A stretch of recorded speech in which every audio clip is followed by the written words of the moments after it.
اب بند گلی میں پھنس گئی ہے پی ڈی ایم، کیونکہ مولانا پہلے ہی کہہ چکے کہ مؤثر نہیں ہوگا اس طریقے سے لانگ مارچ اگر استعفوں کے بغیر ہوگا۔ پیپلز پارٹی کہہ چکی جو ان کا استعفوں کے بارے میں اوپینین ہے، اور اگر پیپلز پارٹی کو استعفے نہیں دیتی اور آپ لوگ پھر بھی استعفے دے کے لانگ مارچ کرتے ہیں تو پیپلز پارٹی ضمنی انتخابات میں پنجاب سے تحریک انصاف کے خلاف لڑائی ہوگی جو آپ کو قابل قبول نہیں ہوگا،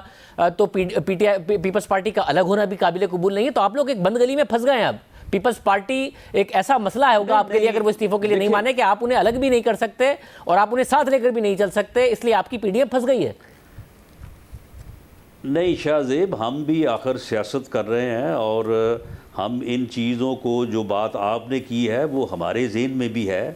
ہم ان سب چیزوں کو مد نظر رکھ کے ہی جو ہے وہ فیصلہ کریں گے۔ ہماری قیادت اس کے اوپر پوری طرح سے جو ہے وہ مشاورت کرے گی، لیکن معاملہ یہ کہ یہ بند گلی نہیں ہے۔ حکومت کے خلاف جدوجہد کرنے کے لیے کوئی واحد راستہ صرف ریزائن نہیں ہے، اور حکومت کے خلاف جدوجہد کرنے کے لیے ریزائن دینا جو ہے وہ کوئی ایسی بات بھی نہیں ہے کہ جی ریزائن دے دیں گے اور اس کے بعد وہ بائی الیکشن کروا دیں گے۔ جس طرح سے اپوزیشن جو ہے اگر متفقہ طور پہ پوری پی ڈی ایم کی جماعتیں جو ہیں وہ اگر ریزائن میں جاتی ہیں تو ہمیں اس بات کا پورا یقین ہے کہ گورنمنٹ جو ہے وہ اس بحران سے نہیں نکل سکے گی۔ لیکن چلیں اگر ان کی دلیل ادروائز ہے تو اس کے اوپر بھی جو ہے وہ غور ہو سکتا ہے اور معاملہ جو ہے اس کو آگے بڑھایا جا سکتا ہے۔ یہ اہم ہے۔ راز صاحب آپ کہہ رہے ہیں کہ ابھی راز صاحب آپ کہہ رہے ہیں ڈیڈ لاک نہیں ہے، اگر پیپلز پارٹی استعفوں کے علاوہ اگر بات کرتی ہے تو آپ ابھی بھی بات کرنے کو تیار ہیں؟ جی بالکل، یہ کل کی میٹنگ جو ہے، کل کی میٹنگ میں صدر پی ڈی ایم مولانا فضل الرحمان صاحب نے خود زرداری صاحب سے، بلاول صاحب سے، ان کی جو ٹیم وہاں پہ بیٹھی سے ان سے مخاطب ہو کے کہا ہے کہ ٹھیک ہے جی آپ جو ہے وہ اپنی